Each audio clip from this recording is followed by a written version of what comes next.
All right, so my name is Marlita Hill, and I work here at Cortinas High School for the Visual and Performing Arts. I've been here for 4 years since it opened. I was actually the second teacher hired and got the amazing opportunity to build this program from scratch. When Charlotte and we were the first teachers here, and there was nothing but this beautiful building and empty space. There were no systems in place. There was no plan in place. They just said we wanted it to be an art school. So I got to build the program from scratch, and we're now in our 4th year. And we were told to reflect on our goal, which mine was to become a critical pedagogy Jedi Knight. And I still hold that goal, but did I get to it? Not like I wanted to. When I came up there last summer and was introduced to this concept of critical pedagogy, it just really lit something up in me, and it's something that I really want to continue to explore. I inquire on my own, just in general, because I love information, I love knowledge, and so this idea of critical pedagogy seemed like a really natural fit for my personality, for the way that I like to teach. I was speaking to Joshelle, and this was somewhat of a difficult year for me, teaching-wise, only in the sense that this year I was very tired. And at the end of the year, looking back, and having to reflect as an educator myself and us as a department, reflect on what is priority. I started this year off late. I was suspended for a month and a half because I had not completed my CLAD certification, which is about teaching English learners. So it had nothing to do with my teaching, nothing to do with my relationship for the school or with the students. Thankfully, my administration fought for me, and I passed that, and all is well, but that led me to come to school over a month and a half late. So this year I was playing catch up. Also, we are in our 4th year, and when we first started, Charlotte and I fought to keep the programming lean. They wanted us to have a concert every semester, but we said these are brand new students to dance, and we don't want to build a program where we're constantly having to choreograph. They need time to train, like leave them alone to train. So we were able to do that, and our seniors, well, they're seniors this year. My babies are leaving me. But they're seniors this year and are very strong technically because we fought to do that. But being in love with these kids and wanting to build this amazing program for them, we started to add all of these things. So the first year we started off with just the end of the year show. And then the second year we added our student choreography show, which was a whole night student produced. We just supervise, but it's all student produced. The third year we added a dance company, so that was up to 3 concerts. Year 3 I started what was called the Dance Career Day, because I know a lot of my students don't want to be professional dancers, but I said, I thought you've trained all this time in dance. There are so many things that you can do with this knowledge. You don't have to throw it all away just because you don't want to be a performer. You can marry dance and science. You can marry dance and law. You can marry dance and business in a business, in a occupation. And so I have connected with professionals who use dance but are not necessarily performers, and created this Dance Career Day. And this past year we had 55 speakers come, and it's fabulous. It's an awesome day. So we do that. We have all kinds of other things, master classes, all kinds of things. But we found out at the end of this year that our students were exhausted, that we were exhausted. I was too tired to teach because of all these wonderful programs that we wanted to have for our kids. Our students were exhausted.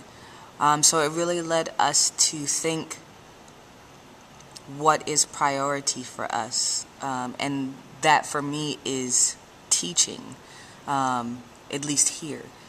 So we have to go back. I didn't have time to become a Jedi Knight of critical pedagogy. I didn't have time to become a Jedi Knight of anything, really. I felt like a walking corpse most of the time, running around, and that doesn't do much for me as an educator. And I really felt like I cheated my students in the long run this year because I was exhausted and was too tired to give them my best, too tired to go to class and get fed myself as an artist, too tired to think about what I wanted to teach them. Most of the time it was, rolling out of bed, coming to school, and doing what I know instead of really thinking about what it is that I want to teach, planning and, presenting it in creative ways and giving more opportunity for reflection, which is one of the things that I really enjoyed about critical pedagogy. And I wanted my students I wanted to create an atmosphere, or facilitate really an atmosphere, where my students were not just doing what I told them to do, but starting to think for themselves about what they were doing. And with me so tired and so tied up in other things, I wasn't able to be attentive to that, or I chose not to be attentive to that and to be attentive to all these other things. So we as a department are looking at, okay, what's necessary, what must exist here for us, and what can we do every other year to create that room for us to get fed as artists, right? And also for us to be able to teach effectively.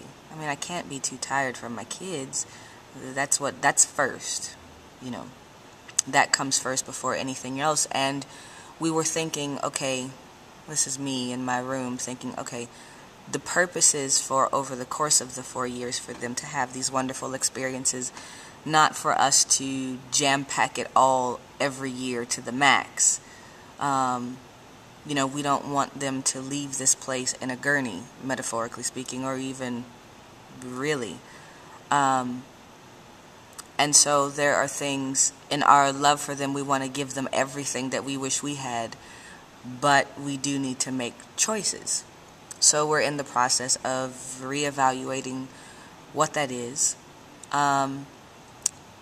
So I'm going to continue my goal for Jedi Knightship of critical pedagogy. And I'm looking forward to coming up there this summer and spending some time with you guys and picking your brain about it more, because it's something that really means a lot to me for my own self as a choreographer, because that line of thinking is something that I could really apply to a lot of areas in my life, and I'm just super duper excited to learn more about it and to really sink my teeth into it. So that is me, and that's what we're thinking about. A lot of good things have been going on this year. I set a piece on our company, and so tomorrow we're going to do our preview. Next Saturday we're going to present it at the Dance Bistro Festival down here in Long Beach, at Cal State Long Beach.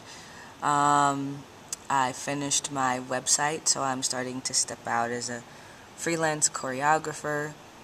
So this summer I will be approaching some local companies to ask if I could set my work on them, just to get used to, working with professionals and that kind of thing. Working on the second edition of my book. So we've been busy little bees down here, lots and lots of things going on. Still doing the choreography clinic. But yeah, wonderful things are going. But as far as my teaching and my knightship, it wasn't accomplished to the degree that I would have liked to report. So this is Marlita Hill from Los Angeles, signing off. Can't wait to see you guys in the summer. I'll talk to you soon.